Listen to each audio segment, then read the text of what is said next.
Pregnancy சமயத்துல படிக்கட்டு ஏறலாமா?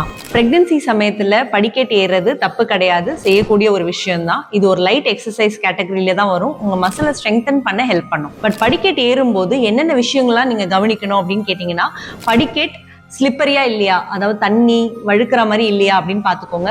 நீங்க செருப்பு போட்டிருக்கீங்கன்னா அதோட கிரிப் நல்லா இருக்கா, அதை வழுக்கி விடாம பாத்துக்குமா அப்படின்னு பாத்துக்கோங்க.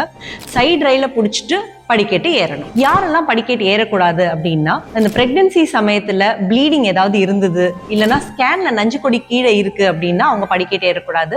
அதே மாதிரி ஸ்கேன்ல கர்ப்பப்பையோட லெங்க், கர்ப்பப்பை வாயோட லெங்க், சர்விக்ஸ் லெங்க் கம்மியா இருக்குன்னு சொல்லியிருந்தாலோ, இல்ல அதுக்கான ட்ரீட்மெண்ட் எடுத்தீங்கனாலோ, இல்ல பிரெக்னன்சி சமயத்துல ஸ்டிச் ஏதாவது போட்டிருந்தீங்கனாலும் நீங்க படிக்கட்டு ஏறக்கூடாது. படிக்கட்டு ஏறும்போது மூச்சு திணறல் அதிகமா இருக்கு, இல்ல தலை சுத்தல் வருது அப்படின்னா படிக்கட்டு ஏறக்கூடாது.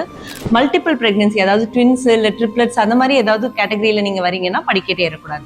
தேங்க்யூ. இது மாதிரி மேல ஃபீட்டல் மெடிசனோட ரிலேட்டட் டாபிக்ஸ் பத்தி தெரிஞ்சுக்க இந்த சேனலை லைக் பண்ணி சப்ஸ்கிரைப் பண்ணுங்க. கமெண்ட்ல உங்களுக்கு டாபிக்ஸ் போடுங்க, அதுக்கான வீடியோஸ் நாங்க போடுறோம். தேங்க்யூ.